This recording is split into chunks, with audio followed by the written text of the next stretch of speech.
to posit the existence of a new technology for liquefying ground truth, or a hidden technology or an unknown technology, but we're taking a global leap and trying to avoid that. Occam's razor, the idea is you don't jump to a conclusion that requires a leap of logic, a leap of faith, or an intervention of the supernatural.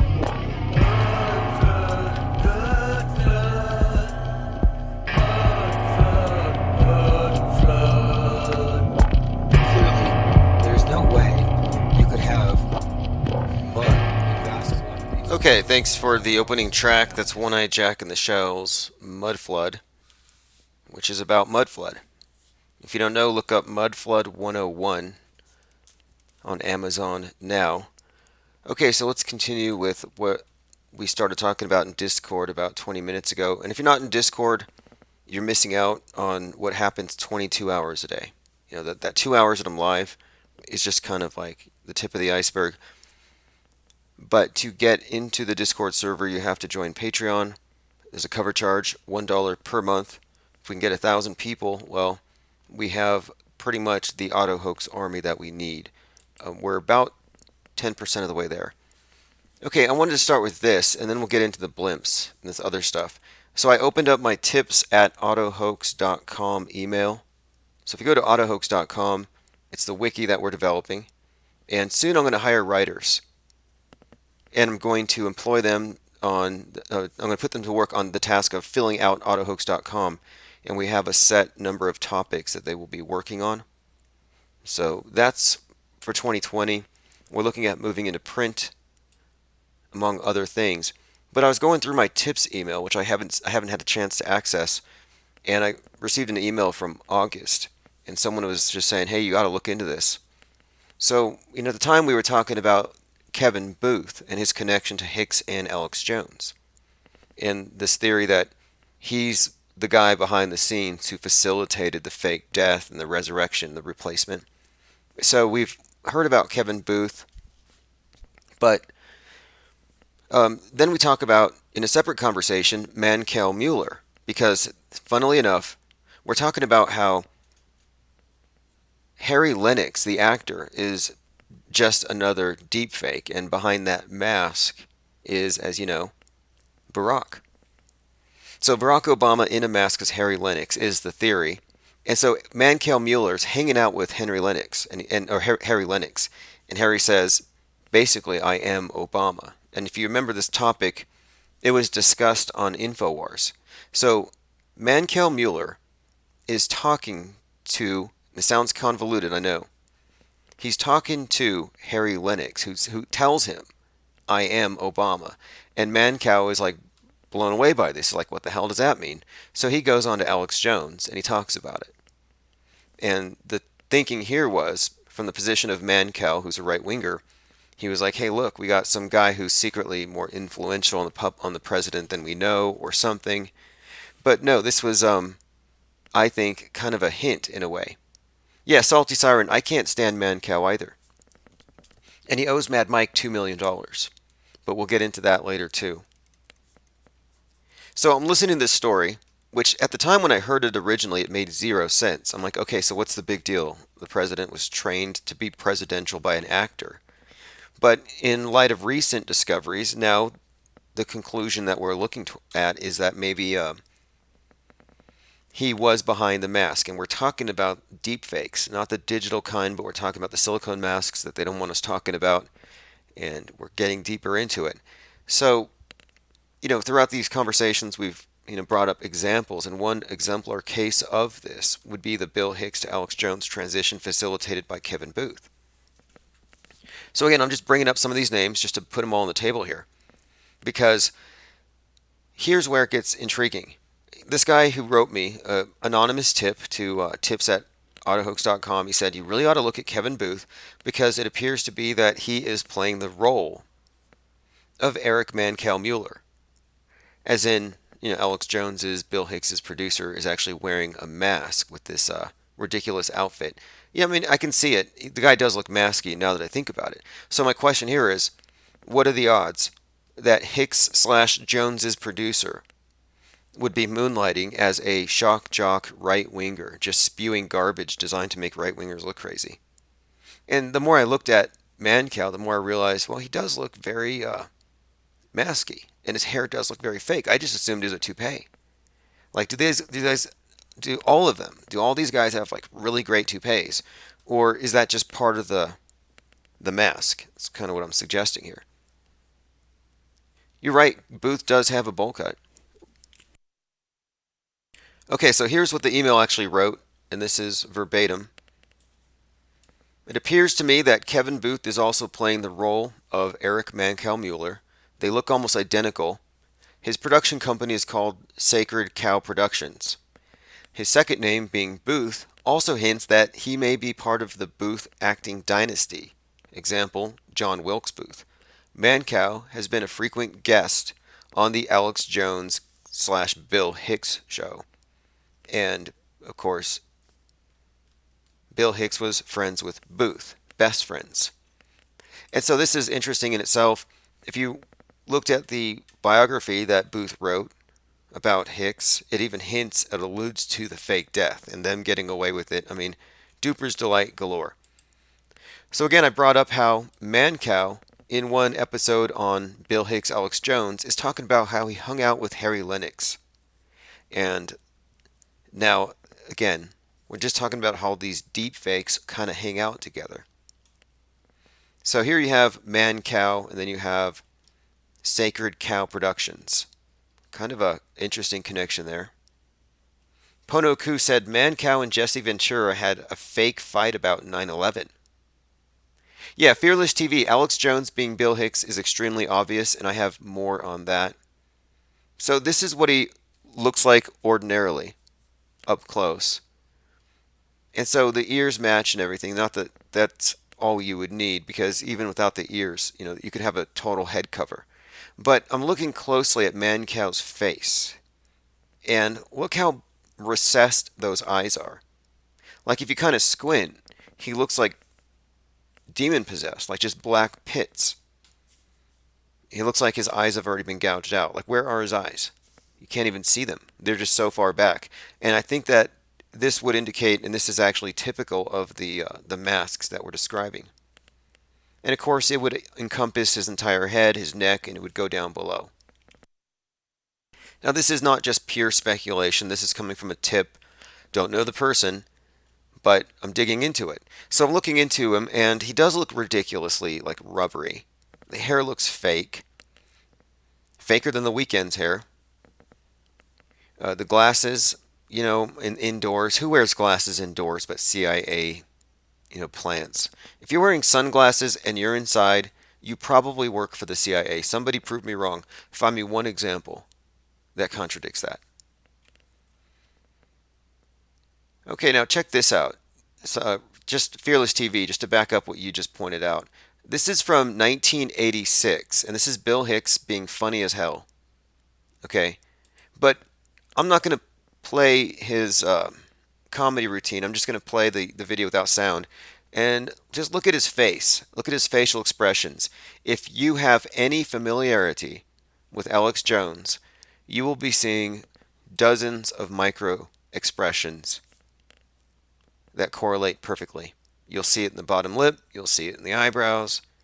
This is a vintage Bill Hicks at the Rascals Comedy Club. Pono-ku says Louis Farrakhan wears sunglasses indoors. Yep. CIA. Oh, and then, of course, the bricks behind him. Very Masony. Not that you can conclude anything from it, but take a look. I mean, look at that face. See this here where his bottom lip is down? This expression? If I look for Alex Jones' angry expression, watch. Because Alex's emotions, I would say, are more or less contrived. He's an actor. The way he emotes, what he communicates. I mean, he's really good at it. This is good acting. You know what he's saying. You know his emotions. Just by looking at a still shot. But when you look at the way he snarls, a lot of people, they snarl with their upper lip. With Jones, it's his bottom lip snarling. You see that? Typical Jones, if you've watched him, you know his expressions, you know how he works his jaw, you know his voices, his character voices, and you just have to check out different videos because here's one thing they did. Before Hicks fake died, they made it a point to grow out his hair, grow out his beard, have him lose weight.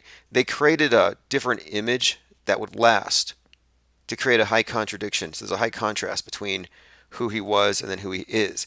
But if you look at some of these older Bill Hicks videos, that's where he looks very Alex Jonesy. I mean, look at that. Does anybody here not see it? Raise your hand. Lean Dion says Hickey Jones is an excellent actor. Oh, he is. My principal once called me to the office to tell me I wasn't a team player. Ooh, I lost several nights' sleep over that. You're just not a team player, Mr. Hicks. Okay, so the character voices, the facial expressions, it's all there. I'll provide a link if you want to watch this. It's actually worth watching. I think this might be before he totally sold his soul, before he went to the Bohemian Grove and ate baby meat. He seemed a little interesting. He actually seemed funny. But let's continue. Okay, so I have a few more pictures. This is another Mancow. And what I'm asserting here is that you're looking at a silicone mask. And there's nothing here that extraordinary as far as his looks. He's rather generic. But one thing we notice with many deepfakes is the shades and the hats, the facial hair, the high collar. I mean, it's like they're all the Unabomber. Like they want to look like, though they're trying to, I guess, more or less, keep you from honing in on any details. And it seems to work. I think a lot of people are easy to bamboozle. So I found a few more things worth looking into on this topic. So here's one. Mancow Mueller has some connections to Breitbart, who's another death faker. Andrew Breitbart died at 43, right before he released some docs that were going to expose that Barack Obama is actually a commie, and it would have affected his ability to get reelected, and then he died mysteriously. So Mancow Mueller came right out and said Breitbart was murdered. He said he was speaking with Breitbart every other day about a TV show he had lined up on a major network called Breitbart Predicts. Breitbart said, quote, "I have information that will destroy Barack Obama. The house of cards is coming down. It's over. The information will be out on March 1st. The guy goes for a walk in the middle of the night. He's about to launch a big website, bring down the house, and then he dies. Mueller asked Breitbart whether he was afraid given that he was sitting on incendiary footage. Breitbart responded a little bit, and Mueller said, they're going to kill you. So this is a conversation between Mancow and Breitbart, death faker. So not only did Breitbart fake his death at 43, and you all know his racist website, Breitbart.com, but 20 years before that, he apparently faked his death as Andy Kaufman. Did Andy Kaufman become Andrew Breitbart? You can look into it. The dots are there to connect if you care to. It doesn't necessarily add to or take away from what we're describing here. Just another thing to look at. So edited footage of one of the tapes that had been in Breitbart's possession was leaked, but not by the Breitbart media. It was not damning. Okay, so anyway, Mancow was insisting that Breitbart was murdered. Well, why would he do that? Think about it. Every time you have a fake death, or rather a staged death, a death faker, with a conspiracy, somebody close to him will help spread that conspiracy. That's generally what happens. You'll have somebody who is close to the person who can maintain the integrity of the official line that they're dead. So I'm just suggesting that no, we're looking at something else here. So Mancow wasn't actually saying he was murdered. If he actually believed it, he would have called the cops. No, he's a radio host. He's telling a story. Wait! So take a look at this. This is, sorry for the volume there. This is really quick, just a 10-second clip. This is Bill Hicks in 1988, just kind of referencing a whole lot of death fakers. And in this context, he talks about a record producer taking off a mask. That's not Dick Clark. That's the Antichrist. That's a Dick Clark rubber mask. When he gets off that TV show after he's brought you Debbie Gibson and Rick Astley, he goes into his office and he unzips that mask, and underneath there's a cloven-hooved, horned wolf. So, Dick Clark gets off the stage. He's wearing a rubber mask. When he gets off the stage, he takes it off, and below it, he's basically the devil or whatever. No, that's just a joke, right? But I'm just saying, in context. And then this is followed up with a number of jokes about, after he humps a stool for a minute, there's a number of jokes about death fakers. When he gets off that TV show after he's brought you Debbie Gibson and Rick Astley, he goes into his office and he unzips that mask, and underneath there's a cloven-hooved, horned Wolverine. Can't watch the rest, but Alex Jones makes these types of sound effects. He's known for these histrionics. That's why they hired him. The New World Order put Alex Jones there because they knew that he could make right-wingers and conspiracy theorists look like this.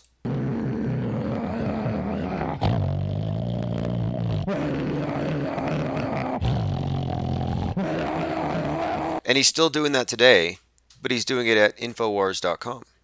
What's the difference? Joined by J Dreamer Z. Thanks for joining.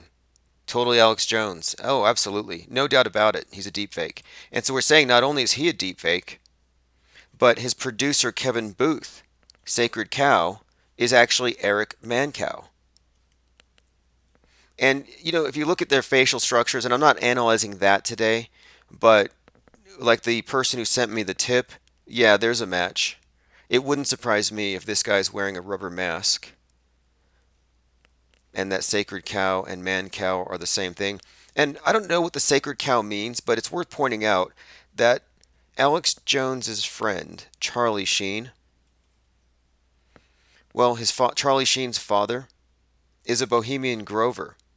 So it's highly likely, if you ask me, that Alex was given a pass, that he was led into the club. That's what I would take out of that. And I did find a picture here of Mancow Mueller hanging out with a couple Hollywood types. One of them was Corey Feldman. So I've been finding some interesting dots here I'm looking into, but now check this out. Alex Jones and Stratfor linked to the assassination of Andrew Breitbart. Now, I'm not asserting that Breitbart is dead. To me, it's just obviously it's fake. But check this out. This was in 2012, right afterward. So there was a story that Alex Jones was an intelligence tool for Stratford. And there might be something to this because of the people that it mentions here. Here's what it says here. There was a connection that was made, it suggests here. And it's kind of vague. But listen to this. It stands to reason that Alex Jones and his affiliates of InfoWars and Prison Planet have been gathering intelligence, data, and information on patriotic Americans since 1996. Coincidentally, this was the year that Stratfor was founded. The cover-up says here, what has transpired since Alex Jones and the Stratfor connection was made is quite shocking. There's evidence here linking Alex and Stratford directly to the murder of journalist Andrew Breitbart. Not only did Jones and Stratford collude with other intelligence operatives such as, now here's the connection of names that I find interesting. Larry Sinclair, Wayne Madsen, Mark Dice, Jason Burmis, all in an attempt to whitewash the connection. Jones had their intelligence operatives attack the author and messenger David Taylor with vicious personal attacks. Now, the only thing I take out of this here is there was a conspiracy theory linking Jones to the death of Breitbart, which is rather intriguing. And again, Mueller pushing, or Mancow pushing a conspiracy. Very interesting, because that's what they do. They push guardrail stories, conspiracies. Well, anyway, I was looking at the logo here really quick, and it got me thinking, could that be Moloch?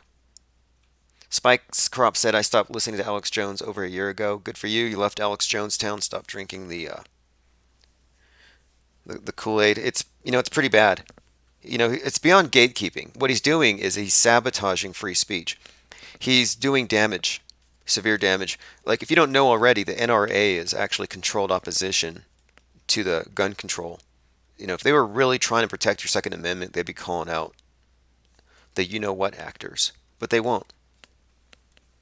And Jones has been giving fuel and ammunition to the other side to just burn down, everything that used to pretty much guarantee certain liberties and freedoms, and now it's pretty much gone the opposite. Jones has been used to make the idea of questioning the news a crime. Like, they've reintroduced thought crimes that you can get sued for. Meanwhile, not only does he walk back on you-know-what hook, but he thinks the rest of these things are real. Like, Jones was not only fooled by Vegas. Like, this is how you know he's not a truther. When the Vegas event was happening, he had a real-time crisis actor there to call into the show and describe what he was seeing. So Jones said, well, no, it wasn't exactly like the news said. This guy was a patsy. It was done by ISIS and Al-Qaeda and the Taliban.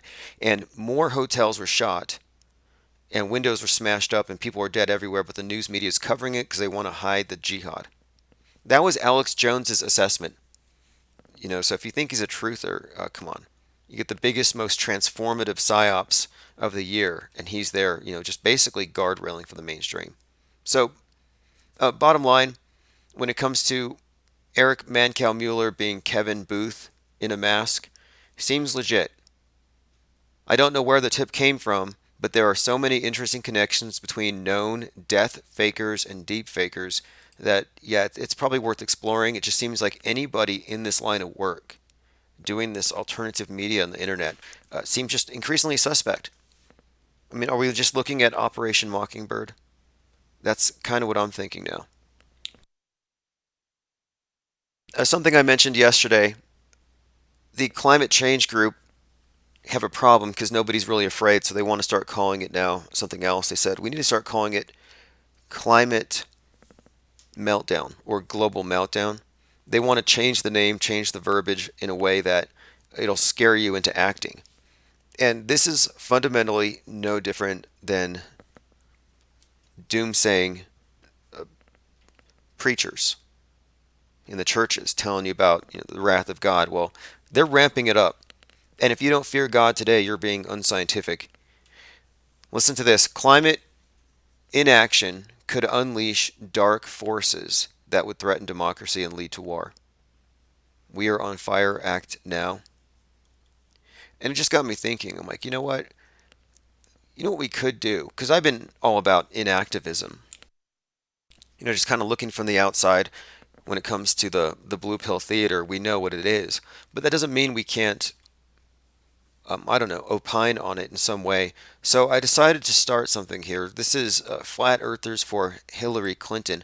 Because one thing they've been doing consistently from day one is they have been trying to peg anyone questioning the news as a right-winger, as like a Trump believer. They invented QAnon.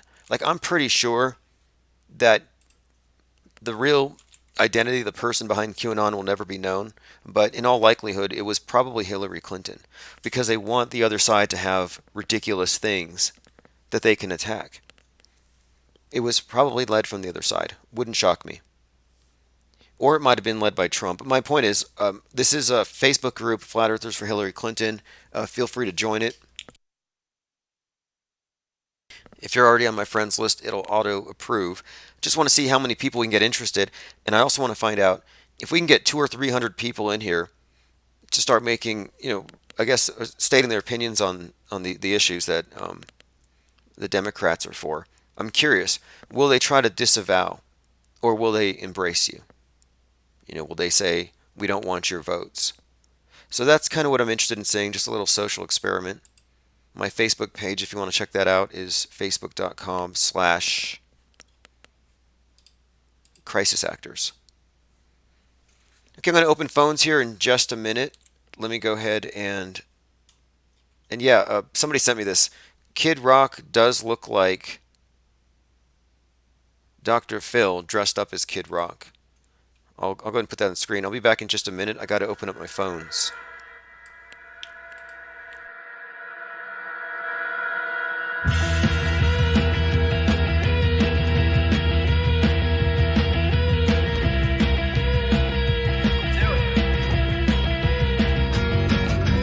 Walking down Duke Street, what did I see?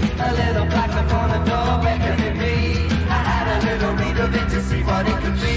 It said this is the court of the 33rd degree. I was taken back a little further. Okay, now there was something else too. The main topic tonight, I didn't even get into, but I'll get into that now. And phones are open. But look, I asserted this 100% proof that NASA is faking rocketry with blimps. We've been saying this for a long time. This is not new. But there have been an increase in sightings of these cigar-shaped UFOs. And they're all over the place. People are describing them as snake-like, as big metal cylinders.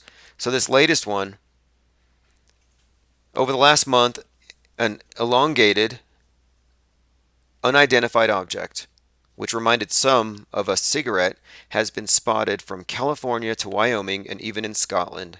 And there's no explanation. Sputnik News. Yeah, there's an explanation. We have been seeing these for decades. These things are not new. But what are they? I'm telling you, these are rockets.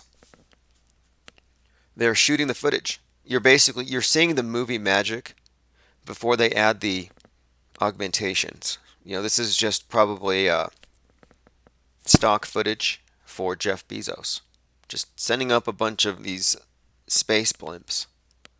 And so if you see the stages coming down, you might mistake it for a UFO. That's why they're all cylinder shaped. We don't see flying saucers. Like if you could zoom in on this thing, if you had a P900, it probably says Blue Origin right there on the side. Joe Santos says, "Are you serious? It's a smudge." Yeah, they still haven't addressed the smudge either. So yeah, that's basically it. We're still seeing the same cylinder UFOs we've been seeing since NASA started creating rockets. Is it a coincidence? Oh, and by the way, I've been getting this caller from Canada who keeps calling in and referencing Dallas Goldbug. And he's like, hey, but Dallas Goldbug says, and sometimes it's interesting, but I'm like, well, are we getting anywhere with this? So he says, well, according to Dallas Goldbug, for example, and I lose track of him, some Canadian football players, also Oprah Winfrey or something.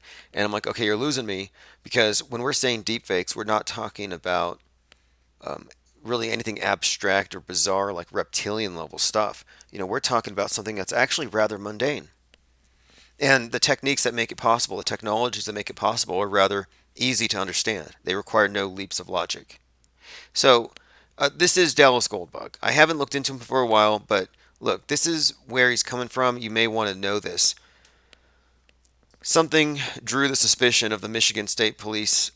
Oh yeah, here's why I looked this up. Somebody said, I'm not even going to go there. Somebody said that David Weiss is Dallas Goldbug, and I'm like, come on. There's no way. So I looked up Goldbug just to compare their faces, and the first one I find is this. So anyway, he was in a white SUV, and I guess he was following too closely behind other people, southbound on I-69, and they found meth in his vehicle. So I don't really want to make any kind of arguments from any sort of drug-addled mind, because we're not making spurious connections. And to me, this almost looks like a setup. So anyone noticing deepfakes, well, for one thing, he doesn't talk about masks. But for anyone who's noticing it, what's their reference? They're referencing this guy. And whether he's guilty or not, maybe it wasn't his meth, maybe he didn't inhale. My point is, it's too convenient. Because as well as I know, that the mainstream media loves to attack the messenger. And they love nothing more than ad hominem because it works. Okay, this is Castle Romeo, previously unseen rare footage from 1954. This is what they used to scare people before climate change in CERN. This is the type of movie they put out there, the type of propaganda to give the visually illiterate masses the impression that their leaders were ultimately powerful and could destroy the world with the push of a button. No, this is just movie magic, and this is a joke. Like, this is hilariously bad. It's about as bad as the ESA's ISS footage. I mean, look, you can't tell this is a movie. Does anybody think that this is like, Armageddon, that atoms are being split and reality's being torn asunder? There's going to be fallout and mutations, and like, this is such garbage. Old propaganda, but this used to scare people.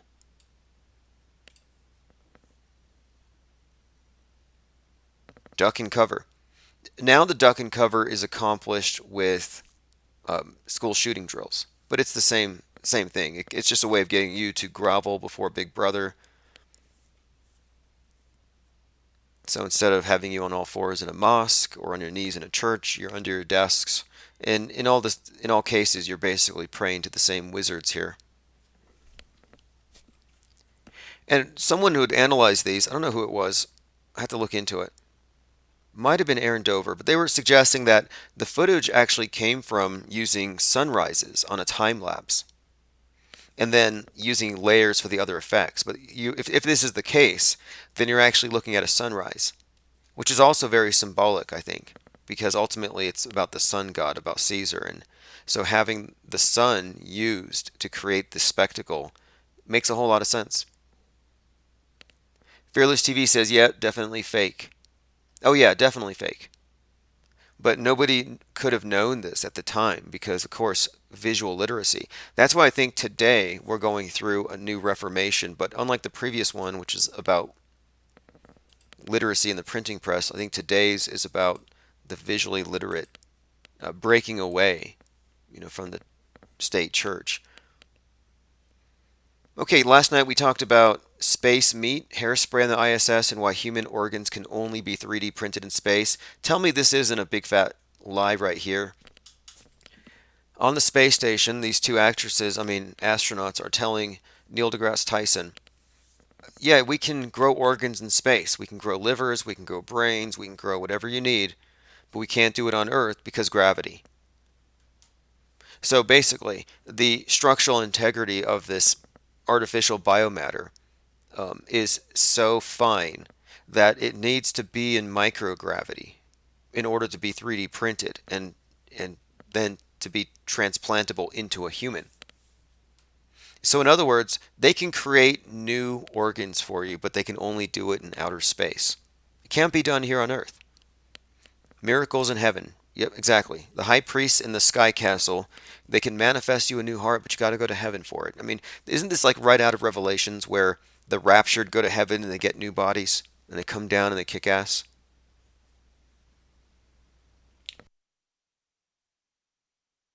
I want to say thanks to whoever picked it up. Someone bought a Skull Asteroid Astro Blunt. I got the commission from Society 6. Great site. If you sell art, you don't have to do anything. You just upload your pictures and they do everything, including order fulfillment. I recommend that you take advantage of your tax money funded art.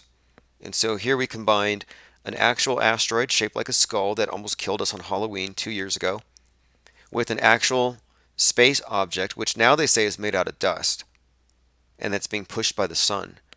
That resembles a massive blunt. Skull asteroid with Astro Blunt tote bag. It's also available as a weed tray. You can get that at the link below. Nice. Cam V says, Fearless TV will be having a debate with Wired Up TV. So they're going to debate the Tupac hoax. The hoax that Tupac was a real thug and not an actor pretending to be a thug, pretending to die. He wasn't a real thug pretending to die to escape real blowback from his thuggery or whatever he came up with, whatever they say. Guard railing. 100% Wired Up TV is guard railing an issue, and he may not even know why. Again, wild theories pour in as UFO hunter claims a spike in sightings from California to Wyoming of these big cylinders. Listen to the description and tell me this doesn't sound like something from a space agency, one of their blimps. It says, according to the outlet, images of the craft are described as a large black pipe with a dull metallic color. Infinite Plane Radio. Hey, what's up, caller? Hey, IPS camping. Hey, what's up? So, you and Fearless are going to debate. You're going to debate Wired Up. So yes, I'm in my car. So if it goes out, sorry about that. Just let me know if I'm going in and out. But yeah, so tentatively, I got an email from some guy named Todd saying, hey, we've got people commenting and reaching out to us, and we're going to go ahead and set up a debate between you guys on Wednesday night. So I don't know. He's saying that he still needs to contact Wired Up TV himself. I guess his name is Danny or something. And yeah, he's going to set it up. But I just found it funny how someone else contacted me, and it wasn't Wired Up TV himself, which tells me that there's probably more people running that channel. So for people who don't know, Wired Up TV is in denial about the Akil connection to Tupac, and he believes the story that Tupac hid in the sewers. Yeah, I mean, first of all, he's been around for a while, and he's always, coming out with more videos saying, proof Tupac is alive. He'll say he's in Cuba. He'll say he's in Malaysia. He just runs with whatever hot Tupac story is for the day, and that's his job, and he just gives you all the disinformation in the world. He'll say everything except kill the MC. Like, that's what he does. Sounds like a guardrail. They don't want you to go over the guardrail because then you can see the hoax, and they keep the bloodshed alive. They keep the violent story alive with these other false stories. I'm sorry. Hey, IPS, can you hear me? Yeah, but yeah. Anyway, this sounds great. And you said it's going to be on Wednesday. Yeah, sorry about that. So yeah, it's going to be Wednesday night. I told him Wednesday night, and then of course the guy was like talking crap, saying like, "Oh yeah, you guys better bring your A game, and you guys need to be ready with facts because we're going to destroy you." And you could see Danny's previous debates. He shuts down anybody that debates him, and I'm just like, okay, bro, like yeah, just let me know when you're ready. Like all this other shit is just stupid. Hey, this is progress because the more attention that's drawn to it, the better. Because the people who are authentically thinking for themselves are going to see it. So that's all that's going to happen. Yeah, I mean, I don't know. It's just I think that Wired Up is like one of the last gatekeeping channels out there on Tupac, and I find it hilarious. Right? It's so funny to me that he says that he talks to Akil all the time, and so. To me, what that means is I think that Akil has been giving him these topics to talk about like every week. That's what I think, and I think Akil is paying him. Oh, that's interesting. That sounds like how this would work when you're talking about how COINTELPRO works, how they disseminate misinformation on a schedule. It sounds like Operation Mockingbird stuff, and they're hiding the deepfake. Yeah. Sorry, man. The phone is just going in and out. But I'm gonna hurry up. But yeah, it's just a lot of it's just a whole lot of damage control. And I was gonna say something. I kind of forgot. Oh, if you guys look, it was funny. Tupac's, I guess Wired Up TV has a picture of a signature from Tupac from back in the day, and he showed it. And I promise you, in that signature that Tupac signed, he signs it as Tupac, Tupac, and then his last name is Shakur. But if you look at the way he spelled that last name, how he wrote it, it looks like it says Akil. And then it's funny because on Akil the MC's logo that he uses, you can make out Tupac in the logo that he uses. This is what they're doing. They're putting this stuff, they're hiding it in plain sight, and that's what they're doing. It's just really funny, and it's like. For all the people who think that this isn't Akil, it's like, how many more coincidences are you going to need? How many more at this point? I mean, are you just going to be a coincidence theorist? Because there's way too many coincidences here for this. And if you look at this with an open eye, your logical conclusion that you will come to is that is Tupac, and there's no other explanation, logically. Well, I now have samebish.com, that's same BISH, and basically I'm putting these pairs up and people can take the poll. So I'll be sharing all these findings as we go. Thanks for calling, and let me know in advance when the debate is so I can send everybody over there. I'll have a live stream in advance and we'll go check it out. Yeah. For sure, man. I'll be listening. Sorry about the connection right now, but yeah, I'll try to hit you back or I'll be in the chat. So. Cool. Sounds good. Thanks a lot, Cam B. Have a great night. All right, man. Okay, phones are open 505-510-4226. If you're not subscribed to Cam B's channel, autohoax.com has a link. It might be faster than trying to search YouTube, especially when they don't want you to find something. And you know what? I need to update the site daily, like I said I would. I've fallen behind by about a week because of the holidays. But if you go to samebish.com, it takes you straight over to a number of deepfakes. You can take a poll, whether you agree with it or not. Just give us your feedback. And then, of course, if you click it, it's a blog post that goes in depth to explain why we would have concluded what we concluded. And again, it's samebish.com. It's a work in progress. And what Cambie is asserting is that you're looking at the same person here. And what Wired Up TV says is no, it's not the same person. Tupac's in Cuba. And the difference in the story is this. If Tupac's in Cuba, if that's the real story, then he was a real gangster. And all these other stories are true, like the one where he's hiding in the sewers. Well, which, I mean, they could be true. It's very cartoony and comic bookish, but let's just say if that's the case, then yeah, he's a real gangster. All these miracles, was shot all these times, and now he's living it up in Cuba. The other story is he was a born CIA plant. That his mother was CIA, he's CIA from the beginning, and was never a thug, but was always a character on the world stage. And the characters die and are reborn, given other roles. And that's what Cambie's asserting, and many others, Fearless TV, etc. And for some reason, the established conspiracy theorists that say Tupac's not dead don't like this conclusion. They like him being a death faker, but they don't like you taking away the main part of the story. And the further we go into this, the more it seems that the people who are protecting this story of Tupac in Cuba are probably working for whoever's covering up the deepfake. At least that's what it looks like. But we'll see. There's going to be a debate on the topic on Wednesday. Many others have been, I think, exposed this year, but there's so many more we haven't even posted. But look, some of these are that I like to focus on are the ones that have stories behind them or make sense. Like why? People say, why would you say that Lanza and Hogg are the same? And according to the 42 votes here, 76% of the people think that David Hogg is Lanza. Then you got 17% are fence squatters. Not bad. But there is a reason for it. There's a method to the madness. Why would they do it? It has to do with Stockholm Syndrome. It has to do with the face that terrorizes you is the face that saves you. The face of the school shooter is now the face of the person who's fighting against guns. It's part of the programming. And it works on a subconscious level, and it's probably targeted at the school shooting generation, those of you who actually spent time under your desks. So you may not recognize it when you see this face.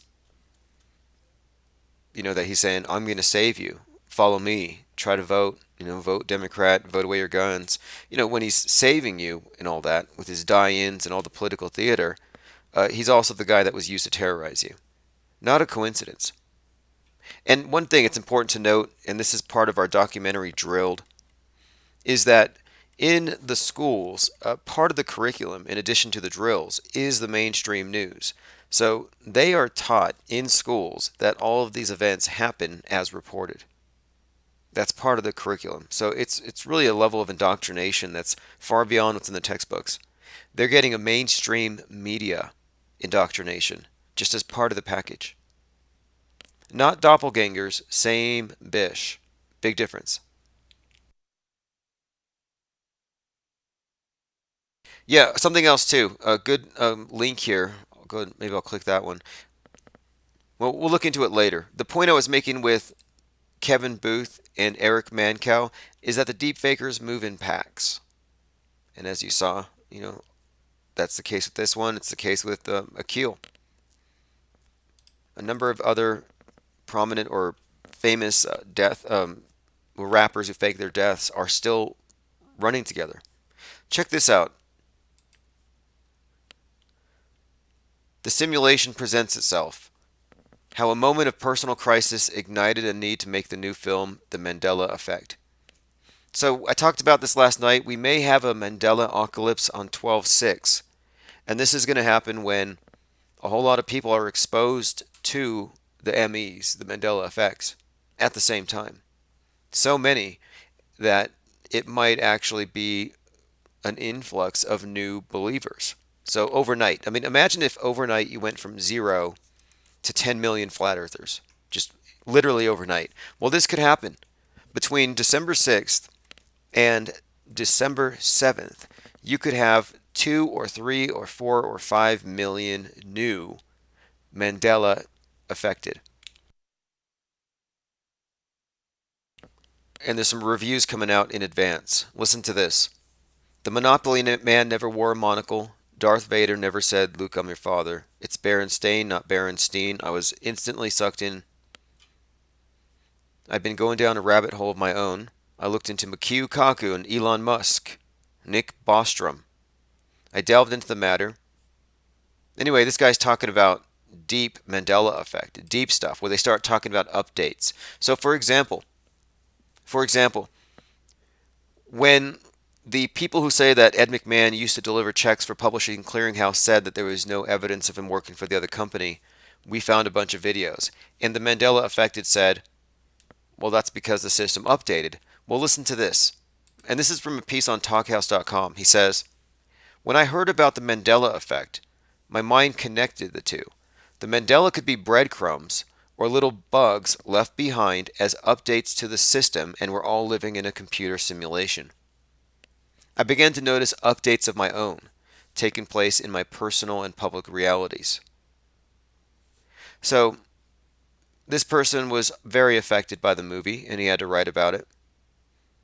He goes on to say, what some could dismiss as a conspiracy theory seemed to be a specific expression of a universal behavior we all experience, how we all look to find order and make sense of a world that's lacking order, how we attempt to find our bearings when our lives have started to spiral out of control. So he's talking about what drew him to produce this film. Talked about some personal things where he thought he was going to lose his sanity. Now he says here, I'd be lying if I thought of simulation as trying to stop me from making the film. There were many hurdles and roadblocks. When an obstacle would present itself, I would ask, will I ever get to put the movie out? So he goes into the hardships involved in putting the movie out, but it's coming out on Friday. So I guess it's kind of a personal story. If you saw the trailers, it seems to do with a person who has a personal tragedy. And then this Mandela effect actually gives him hope because he's like, I can go back to the reality where this hadn't happened. This is another one from the MarySue.com. Oh my God, they made a movie about the Mandela effect. Now here's the trailer. I've played it a few times.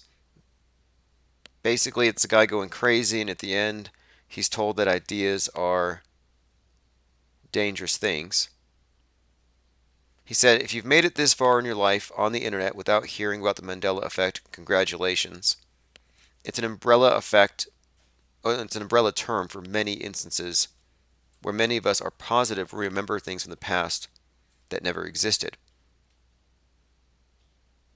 Goes through them. So look, if you haven't experienced Mandela fatigue, you're going to. It's going to happen later this week. It's going to blow up. For good or for bad. Says, unless this movie was made by serious proponents of the simulation hypothesis, I'm sure the twist at the end is that he never had a daughter in the first. I'm not going to read the spoiler.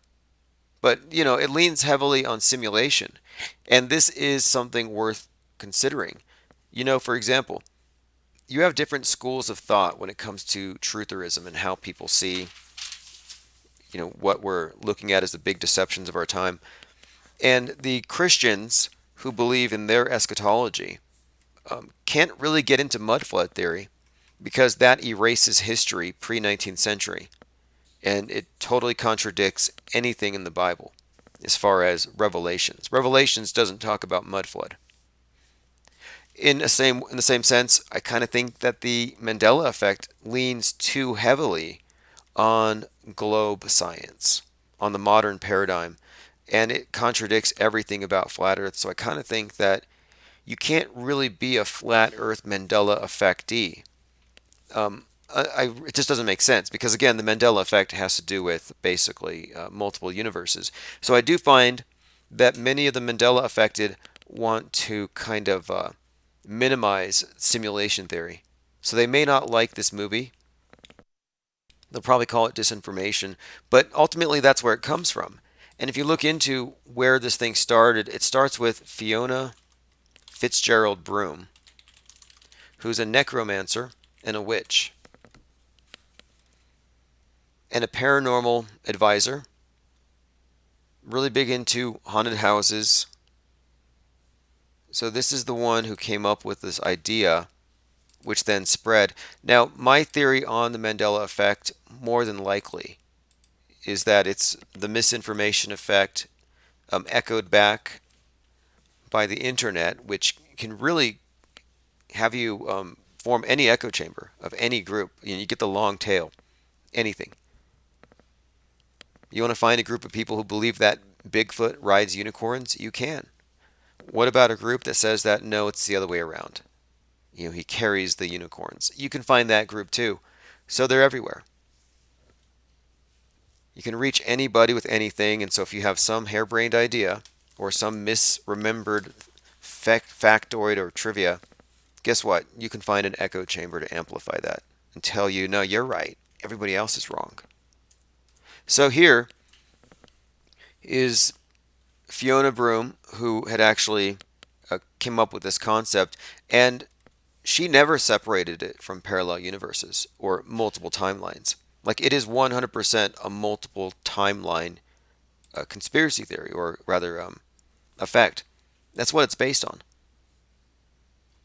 Now, people who are seeing this are, or who are experiencing this Mandela effect, who don't want to admit what it really is, are spiritualizing it in different ways.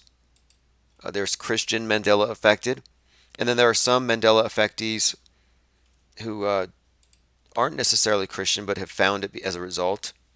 And then I found some Christians who don't like the Mandela effect changing their Bible. They think it might be the devil, it might be CERN. But what adds to the confusion and what adds to the idea that we may be looking at a legitimate supernatural phenomenon is that CERN itself appears to be nothing more than just a big satanic altar. So, what are you supposed to make of it? Do they have the ability to fudge with reality? Have they already done it, and is it beyond repair? So check out this. CERN 666 and the coming of the Antichrist. Or is this all some mega psyop meant to affect people on different levels?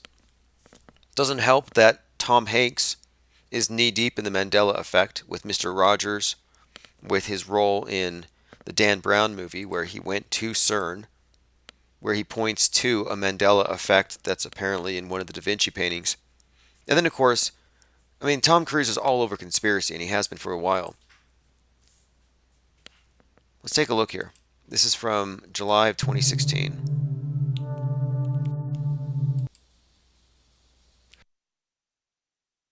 And does anyone here believe that the CERN thing itself is anything other than just some sort of postmodern art? But this demonic agenda thing connected to CERN has been propagated for some time. And you really can't deny the stuff that's in your face. You talk about logos and, specifically the corporate logos. Look at your Gmail. Gmail is a Masonic apron. G, the blue G on it.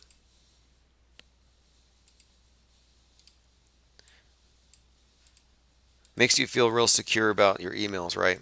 There's no way that they're not all being read and analyzed and who knows what. Because I think they want a minority report everyone. I think that's what is happening. The more I look into the guard railing process within the whole internet and alternative media, I think a lot of the guard railing is done in order to basically dox everyone on some level, or get an idea, not necessarily for any nefarious purposes, but just to get an idea. I do think it's in the state's interest. They want to know how many preppers there are. So it's kind of fascinating that you get a lot of these channels that seem to be agitators who sell MREs or whatever. So it goes right to the people that it's a honeypot operation, in other words. All right, let's continue. We have a few other things to talk about. Um, Someone asked me if Yahawashi causes the Mandela effects. I don't know. Not sure about that. If you don't know who Yahawashi is, there are so many different names. This is like why I try to stay away from religion. There is no there is no monolithic religion. They all disagree, and you get two Bible literalists in the room, and chances are they're going to beat each other with those Bibles. Lean Dion says the weird Shiva dance ritual at CERN is interesting. Yeah, exactly. Well, look, with this Fiona Broom is also kind of connected to something here because it's very new agey. Like the context in which she brings up the Mandela effect in multiple timelines is actually very much consistent with the New Age. And so we do have a New Age movement, religion, and it does delve into metaphysics. And this is a way of introducing that uh, without the Judeo Christian framework. So Fiona Fitzgerald Broom, obviously the name Broom, she should just called herself, Fiona Potter or Hogwart. I mean, clearly, it's a stage name. So I kind of did a little bit of digging, and for the most part, it's just ghost hunting. I didn't find too much here beyond that was interesting. But let me go to the Mandela effect, and we'll go back to the origins of it.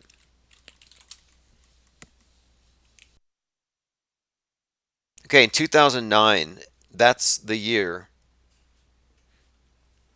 that she started documenting it. Here's Fiona's explanation. The ME is what happens when someone has a clear memory of something that never happened in this reality. So there you go, in this reality. I think we have something in our own words.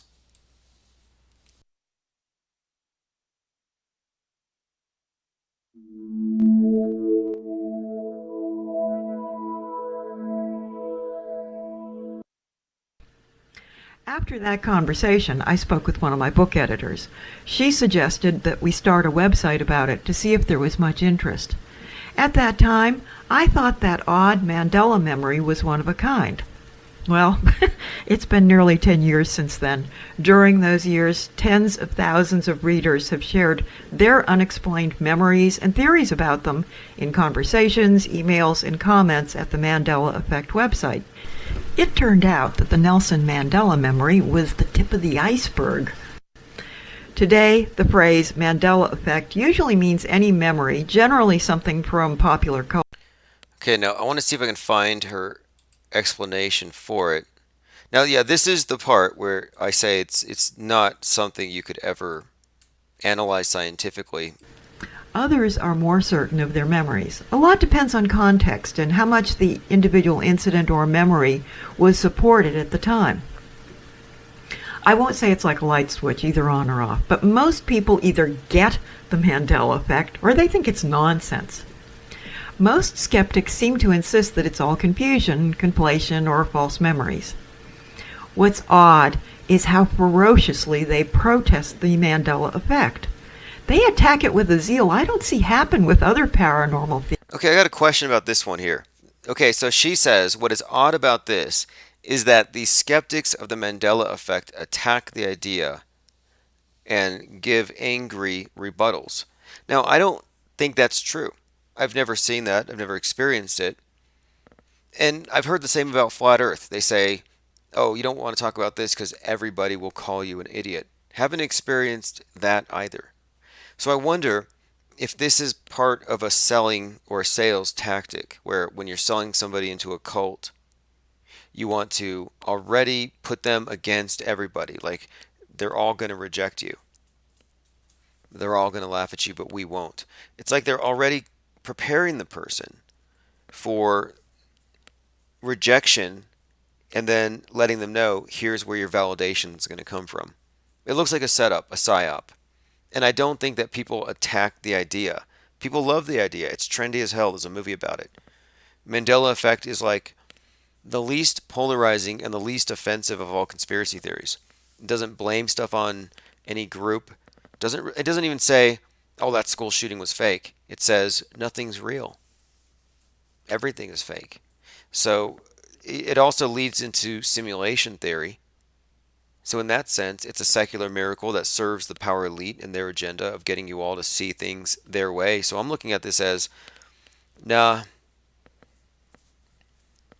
this is definitely a psyop being set up, and she's framing it this way that you're going to be attacked for talking about it because it's so true.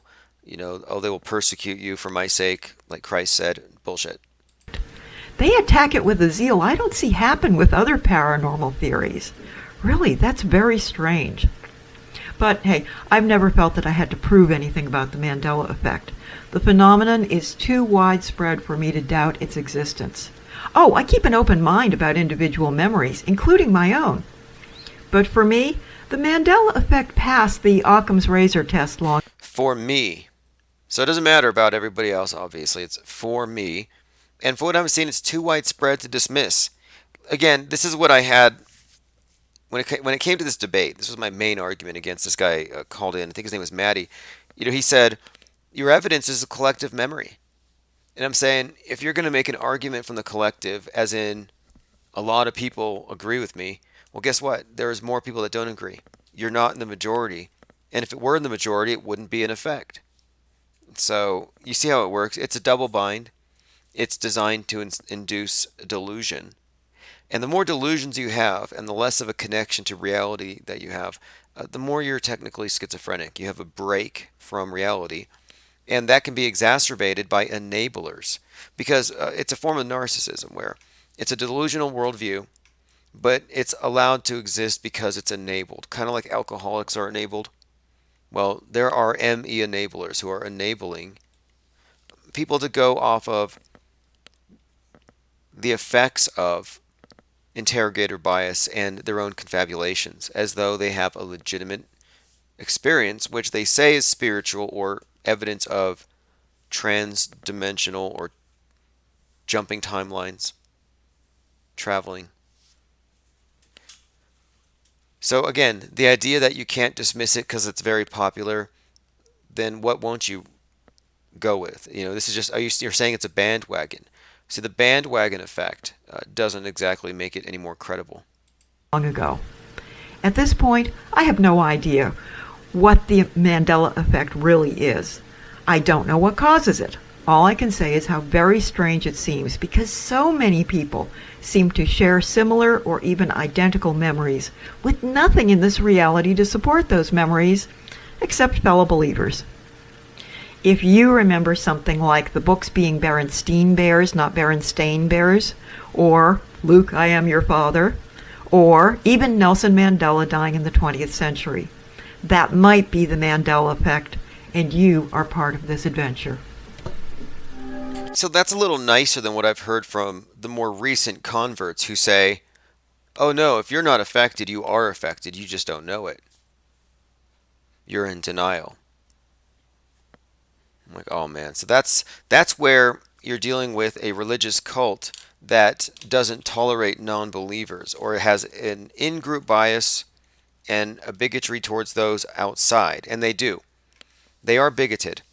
Many of the Mandela affected will call the people who aren't affected non-playing characters. In other words, you don't have a soul.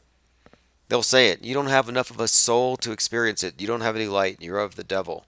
You're Lucifer. You're Satan. They literally put you down if you don't share in their beliefs. And they are just beliefs. These aren't real experiences. They're just, it's a form of, well, it's a parlor trick. We know how it works. And Occam's razor would say, well, we have a known explanation, and then we have a big I don't know, something quasi-mystical. Well, which one would you go with if you actually applied the Occam's razor? It's an interesting little trick. It's a mind trick. I'm curious if it's ever been done before on this level. I think this might actually be the mechanism by which many religions are able to build big followings. I'll have to look closer, but if you think about it, A lot of rituals, but the ceremonies, religious pageantry, and all this stuff. A lot of it's just routine. They're just doing these things as a matter of repeating and getting you to repeat the words, repeating the actions that happened. It's just theater. But beyond that, they used to actually push miracles. They don't really do it anymore. They kind of took the miracles out of it. And if you look into the subject of miracles, there's only a certain number, there's like a criteria. You have to get it approved because, of course, once you have something, you can make money off it. And if you have a miracle, a miraculous occurrence, the statue at your church starts crying tears of blood, well, then you get more money, you get more revenue. So it's kind of part of the business. And so the miracles that they use, like stigmata or the Shroud of Turin, these are meant to grow that church. Well, the ME miracles, I think, will have the effect of growing the church of simulation theory, which seems to be the mystic side of the state religion. They've introduced their fear of God, they've introduced their sin, the new concept of sin and you having to pay for your sin. They've introduced their heaven and their paradise. But where's the mysticism? Where's the evidence of you being a conscious being outside of your body? Where's the transcendence? Well, here it is. Here's your transcendence. And it leads you right into nihilism, which is where they want you. A sim theory is nihilism. Nothing is real, nothing is true, everything's permitted. And if you're a nihilist who doesn't believe in reality, how are you going to defend objective reality? And what is being a truther? If not being someone who's committed to elucidating objective reality and defending it against the fakery. So I kind of think it's a sabotage. It's an intellectual and philosophical sabotage act that they put out to target the people who are looking into the media critically and also to tarnish the whole field of research. So now the idea of people not believing things has more to do with a philosophical difference or belief systems having to do with parallel dimensions, and it doesn't have anything to do with critical examination of state propaganda. Sabotage. Just like Alex Jones, sabotage. So many levels, and they have so many people out here just to, I think, it's guardrailing is the term. But if you take a look, the belief here is that the CERN has some kind of connection to the end of the world. That's another dead giveaway that you're dealing with mind control being put down by the governments. If there's an end times attached to it, every religion has an end times. If you stray from the traditional religions and you become an atheist, you believe that the world's going to end in 10 years from an asteroid or sooner from climate change. If you don't have a religion but you're heavily mediated and you believe everything Elon Musk says, you could be forgiven for coming to the conclusion that this is going to happen and that CERN's going to end the world. And, even the Mandoozled have a doomsday. I was talking earlier about the debate that I had with the guy who was making the arguments from the collective, and he said, "Oh, you'll pay for your non-belief. You'll pay," which is what they all say. You infidel. He said, "One day you're going to wake up and there won't be any golden arches on the McDonald's, and I won't know what to do." And he said that if the Mandela effect were widespread enough, there would be worldwide chaos, and we wouldn't know what to do. And he was happy about it. He said, "You just wait, the Mandela effect's going to hit you, it's going to hit everybody, there's going to be worldwide chaos, and those of us who already know, we're going to be saying, nana, nana, boo-boo." That's a direct quote. And that's what all the religions promise. Our God's going to punish the rest, and we're going to laugh. So Saint Mandela is going to punish the rest of us, the non-believers, the doubters, the mockers, the scoffers, and you're all going to laugh at us. Because it was Berenstain, right? It was Fruit Loops with OO or whatever. Like these people, they're so heartbroken because they misremember the tag on their underwear.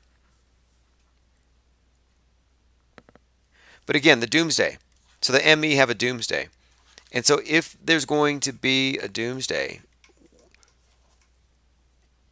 if it's going to happen, it's going to be the 6th. As in, it's going to be in 3 days. In 3.5 days, the movie Mandela Effect is going to spread the theory. And if it's legitimate, and I'm talking to those of you who are believers, if it's real, mass exposure to it will basically rip the fabric of reality itself. I mean, I really can't overstate it. I don't know what's going to happen. Giants, Nephilim, earthquakes, volcanoes, vape AIDS everywhere. I don't know.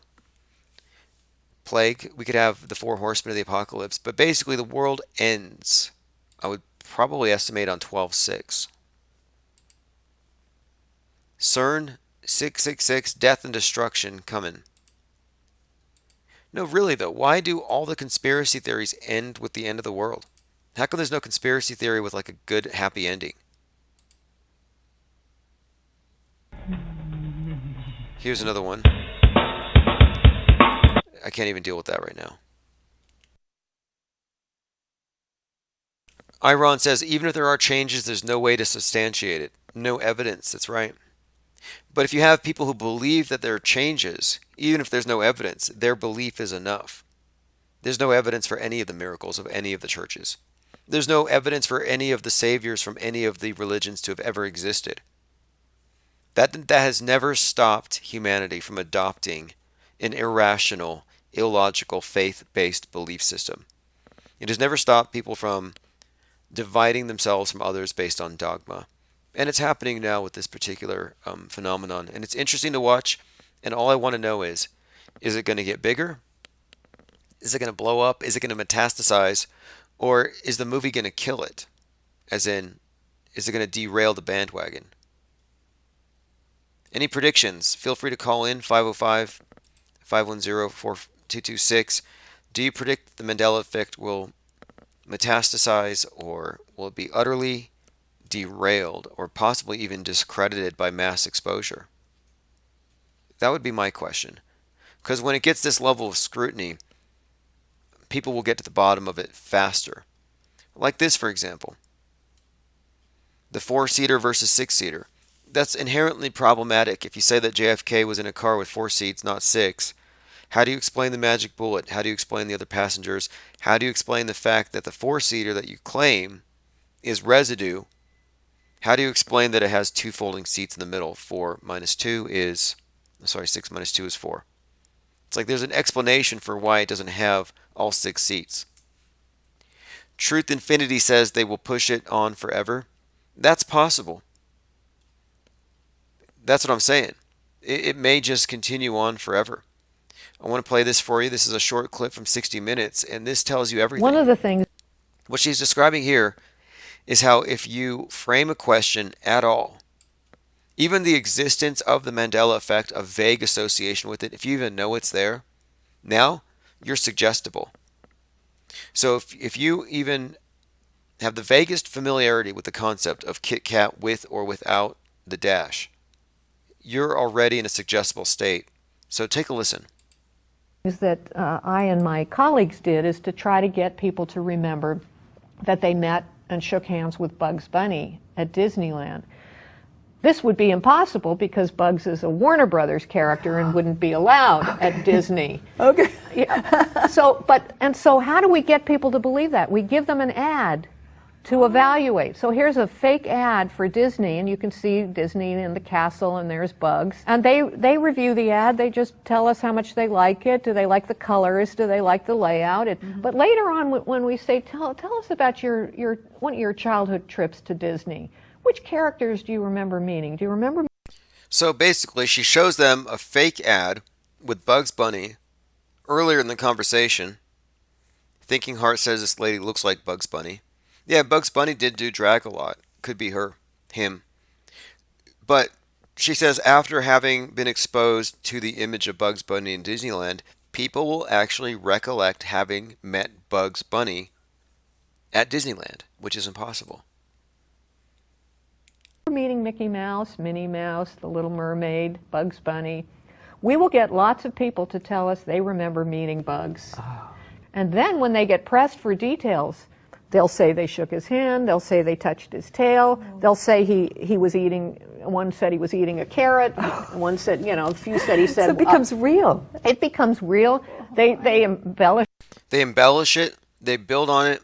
This is like the guy who says he witnessed the movie called Genie with Sinbad or something like that. They actually have backstories that they create. Joe Santos says there are millions of them now. Too late to backtrack. I think so too. I think that we may actually see a catastrophe.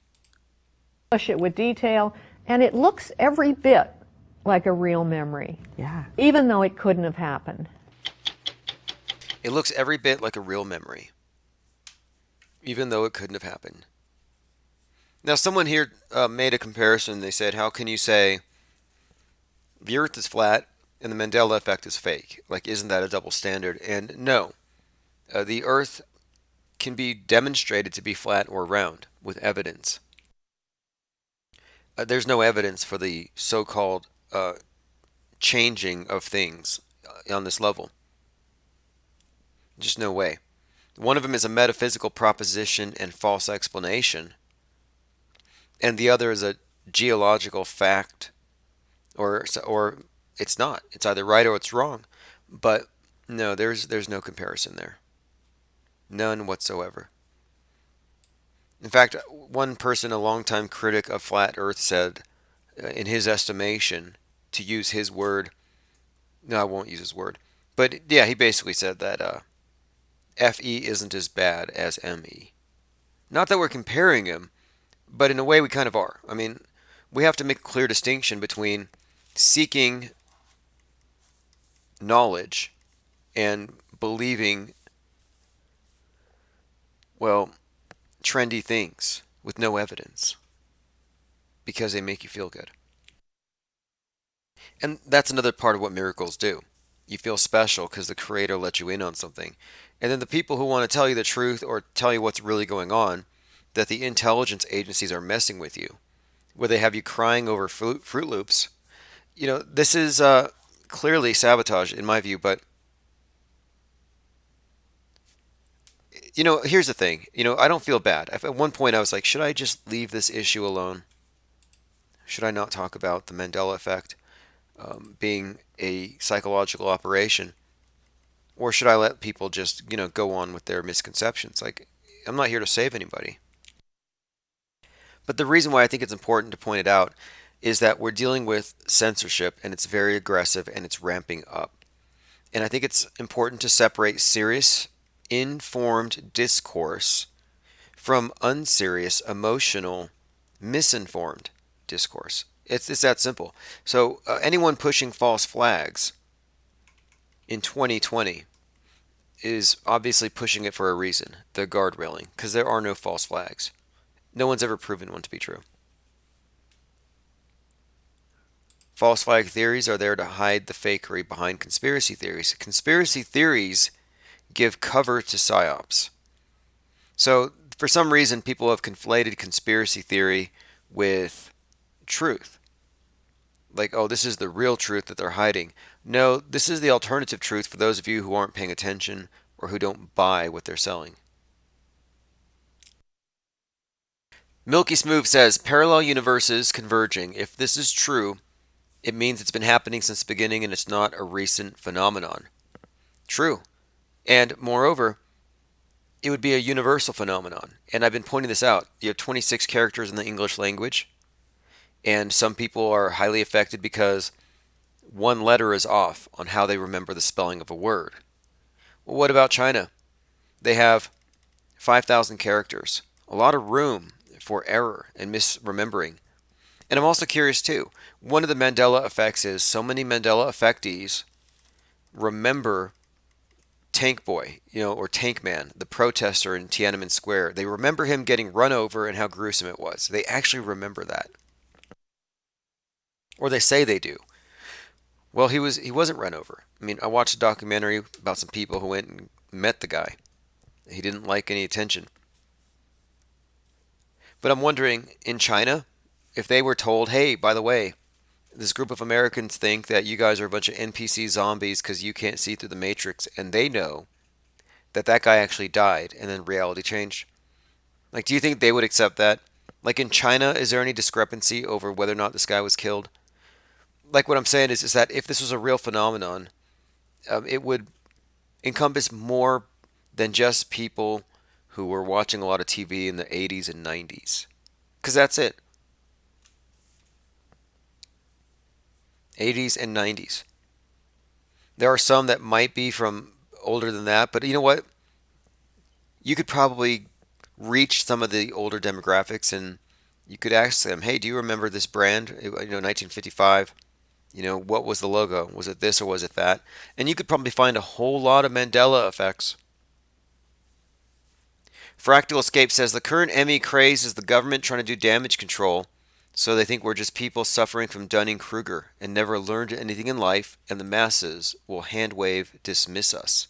Oh yeah. Well look, if you can hand-wave dismiss reality, and you say to the masses, oh, you're a bunch of sheep, you're NPCs, I'm enlightened, well, they have every right to dismiss you. Why shouldn't they? And any extraordinary proposition presented with no evidence can be dismissed with zero evidence.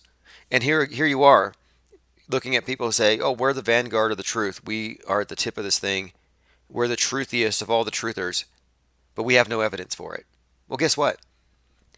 Any right-minded, rational thinking person will say, I'm going to dismiss everything you just said. Like, bring the evidence, or you're not a truther. And that's fine. I'm not here trying to tell people what to think. What I am pointing out, though, is that, as someone else says here, there's a craze here, and it does look like government doing damage control. And it's being very gatekept. The Mandela affected communities, it reminds me of Scientology. It reminds me of the way that they gatekeep their own communities. It's very fishy.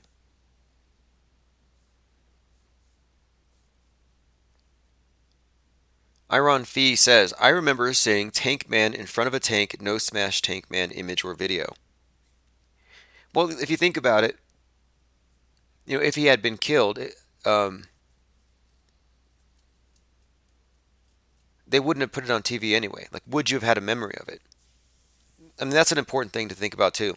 So many people will say, I have memories of this or that event, and it's like, really? Nobody saw planes hitting buildings until September 12th. They could have planted bombs, recorded the bombing, had liars in the street, bearers of false witness, actors saying, oh, I saw a plane. And then the next day, they have all night to work with the CGI. They could take that raw footage of recording the explosion and insert the planes overnight. It's like, here's your homework for the night. Tomorrow Sean Hannity is going to air this. Insert some planes to explain the plane-shaped hole created with the bombs planted to create a plane-shaped hole. Easy. Easy to do when they have all the time in the world to edit the footage.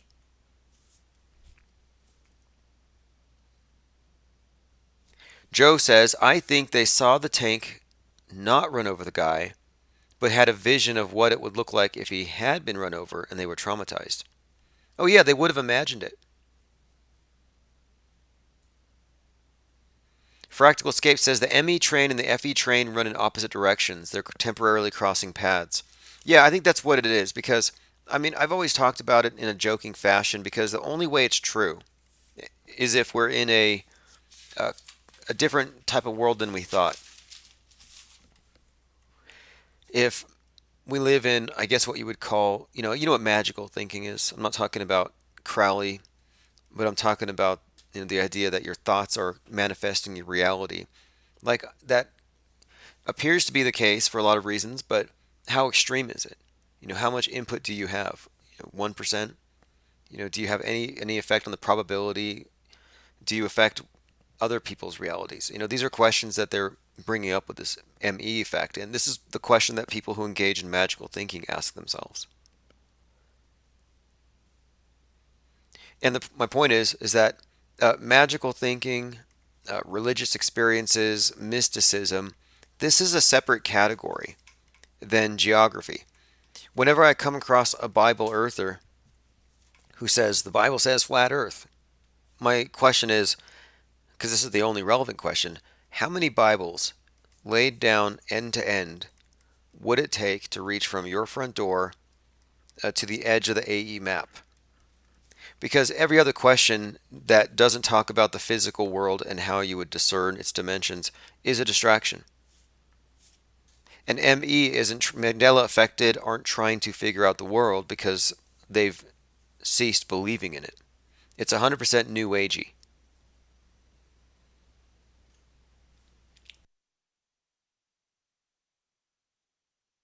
But we'll see. I mean, look, I'm just waiting for the 6th. I'm kind of eager for it. I'm personally going to go see it myself. Just because it's a fascinating phenomenon.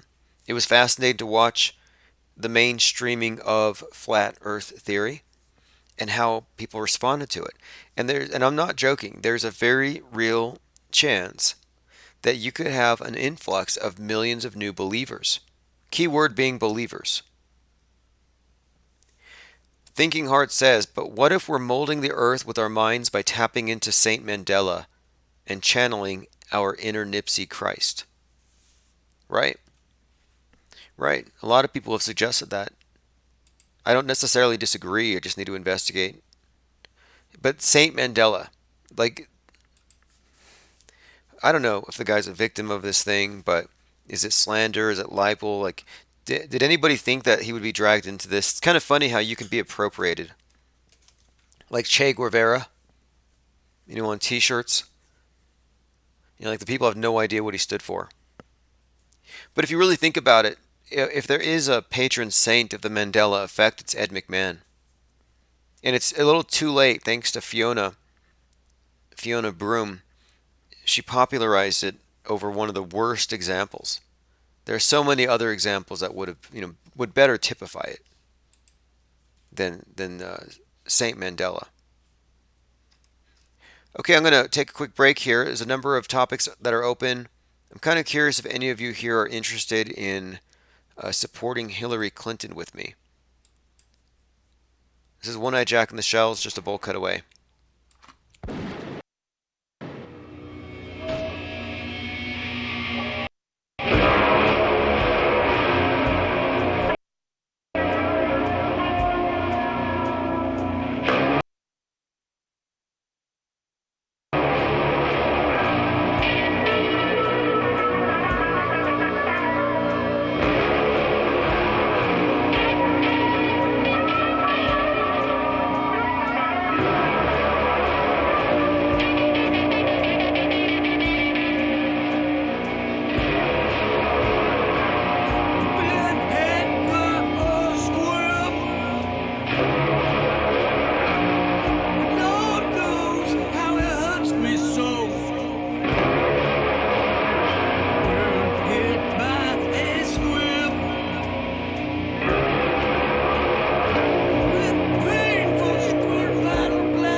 Another angry white kid,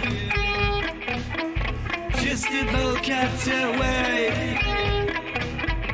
Greta's going to be pissed.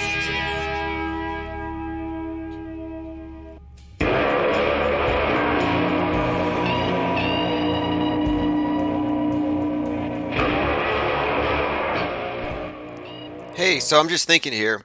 Yes, we are going to be getting behind Hillary Clinton. As far as the Infinite Plane Society, we are taking a political position for a number of reasons, and I'm wondering if we might not get a pass. I've been shadow banned. If you're on the right, you get shadow banned. If you're not a communist, you get shadow banned. If we openly align with an openly statist party, do they give us a pass to propagate our ideas? It might give us some access. And also, I think it might be interesting to see if we can't break this mold that they've created, that anyone who doesn't trust the news must therefore be alt-right, which is absurd. Fractal Escape says Newton said you had to be crazy to believe in gravity. So why did he? Yeah, that's. Look, man. That term gravity. Like they say, you don't like. Do you believe in gravity? I hate saying no. I don't not believe. And then they say, do you believe in gravity? And they drop something on the floor. We're not saying we don't believe in it. We're saying that we differ on the explanation for what is behind the observed phenomenon. Big difference.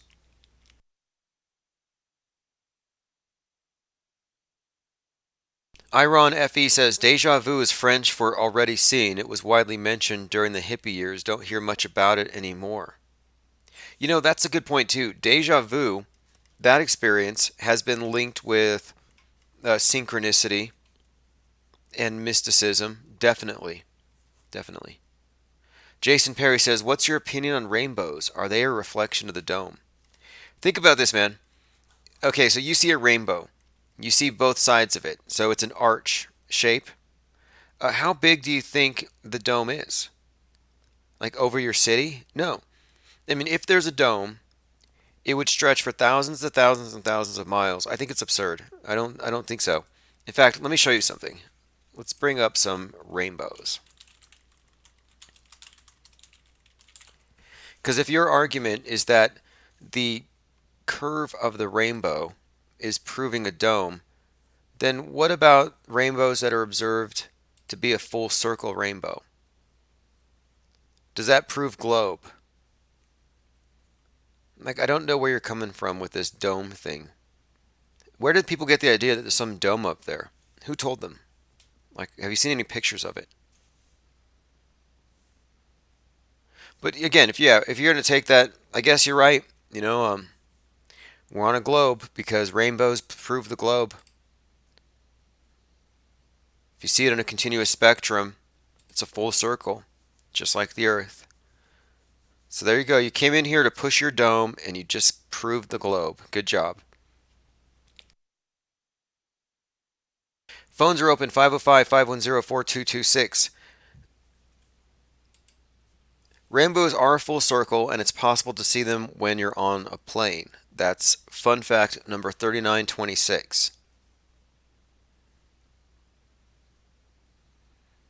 Fractal Escape says, we agree on the effect of things dropping. The cause is a matter of opinion. Jason Peary says, idiot. No, don't be that hard on yourself. It's not your fault that you believe in a magic dome. You were misled. You're not an idiot. Okay, let's see. Anything else? I mean, look, we talked about these UFO hunters. They're saying that they're discovering more of these craft which appear to be shaped like cigars. But no, that's a SpaceX blimp. That's all. Iron says, I've only ever seen one horizon to horizon rainbow. Many people stopped to watch. It was pretty dramatic. Well, the idea that they prove a dome, it's kind of absurd, but what they do is they find anything at all that validates, and their cognitive bias kind of replaces their loyalty to, objective reality. I'm going to replay this. This is taken from a satellite. This is from the ISS. This is the overview effect. You can see how humanity's being corralled. Much easier to see from up there, from God's eye view. Just takes a handful of little sheepdogs to move 1,000 or so sheep into the conference room. I mean, look at that. This is guard railing at its finest. So they're straying, and the barking is what sends them back to the herd. It keeps them from straying, the barking. Well, the barking is basically the dog saying, oh yeah, 9/11 was an inside job. It was this group. It was the reptilians. They keep them involved in the story. And of course, the big box represents the mainstream. And anybody who gets close to the edge is someone who's looking into borderline content, which is what we do. If you're borderline content, we're basically here in the grass. So this sheep pen is surrounded. We're in the grass, and we're saying, "Hey, that's BS. Those guys there, the sheepdogs, are lying to you. They're all lying to you," and that's pretty much where we're at. So the most hated group of people here are the ones who are stray sheep altogether. And I use the term sheep, loosely. Just it's just a thing here. I don't really I don't like calling people sheeple necessarily. I would say though that the beliefs of 95% of the population who have an abundance of trust in media are what shape our world today. Really quick, for those of you who aren't on YouTube, we're also on DLive, Twitch, a YouTube backup channel, and Twitter, Facebook, and finally, we're also on Float.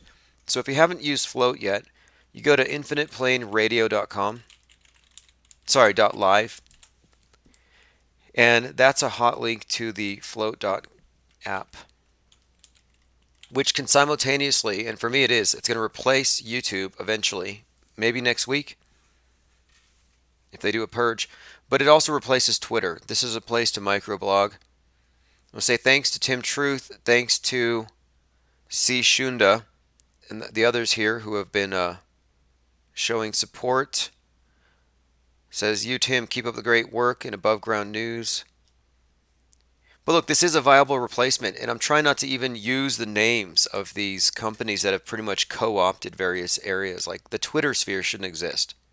Like it was a great thing when it was real, but now the Twitter sphere is highly curated and it shadow bans people. Rome says, I'm on Float trying to figure it out. Yeah, it's going to get better as they go. It's improving. A few of the things about it that I like is that it has all the features that you would need to do Twittering. And it mirrors your posts on Twitter if you choose. You can also upload videos, audio, images, far more interactive, and it's not flooded with trolls or government agents the way YouTube is. So nothing but nice things to say about it. I intend to, use it. So infiniteplainradio.live, and it has a Patreon-like paid wall. You could put things behind a paywall, whatever. And then once you get an account, you're also able to send and receive Bitcoin. So it's already breaking away from the stranglehold on support that Super Chat and YouTube may have, because YouTube is able to coerce good behavior out of you by having the ability to defund you with one bad word. Jason says, I figured him out. I only asked an opinion, and he twisted it and said I was a globe believer. I didn't twist it. You asked me if rainbows proved dome. Do they prove there's a dome? My answer is no. And I'm just saying, if you believe in a dome, if that's your logic, it's like, if a rainbow proves a dome because it's like a dome shape, well, then you find out the rainbow's a circle, well, then the earth is a circle. I'm just using your logic. I'm using your logic. I'm not twisting your words.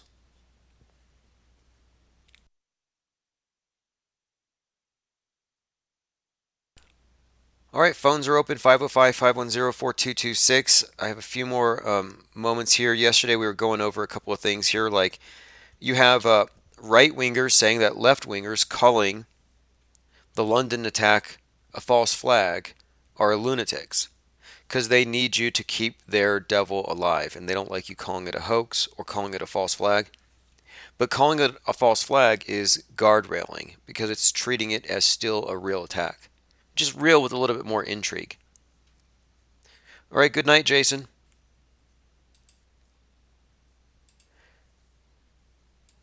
Okay, thanks for joining. Share the stream, everyone. Basically, the rest of this week we're in Discord working on the Drilled documentary. I really want to have that out by the 14th. I'm trying to meet a certain hoaxiversary. Thanks to all of you who've been dropping your memes over there in the Discord server. In fact, let me go through a few of those just to kind of show you what we're working on. It's a documentary about school shooting drills and the effects that they have, both their political utility as coercive propaganda, but also the effects that these have on the children themselves. And we have a great collection of pictures here and video clips that I think will shock people when they see what's actually going on. And if you've ever taken gun safety training, or if you've done basic rifle marksmanship, you know how ill-advised it is to actually point blanks at people and pull the trigger. But that's routine. Indiana school was using live ammunition where they gathered up 3 teachers, and they shot them in the head with pellet guns, leaving welts and injuries. Indiana school used live ammo and active shooter training. And, this is just terrorism. My point is, what's the educational value in watching your teacher get murdered in cold blood? How does that make you better equipped to survive a mass shooting event? It doesn't. It's a horror show. It's propaganda. It's theater. Instead of having horror propaganda on a TV screen that you watch to influence your opinion, they're reenacting it in front of the students. So that's what Drilled is about. If you want to take part or contribute any ideas, any video clips, any insights into these hyper-realistic school shooting drills, or if you've done crisis acting, let us know. The documentary Drilled will be coming out, like I said, on the 14th. We're not really going to be going into the fakery necessarily, because I don't want to alienate the people that I want to watch this thing. So I'm willing to produce it, on the presumption that, okay, let's just assume these things are real.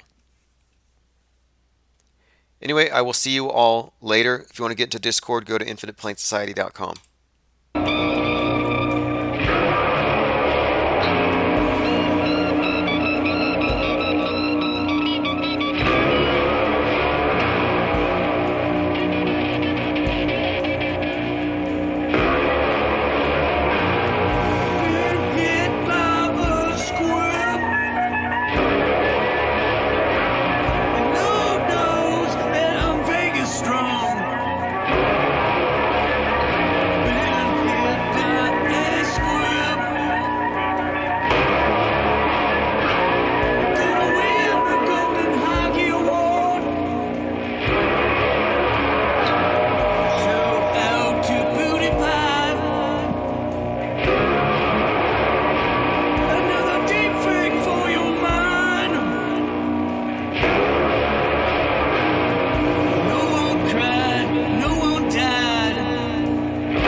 To see what it could be. It said this is the court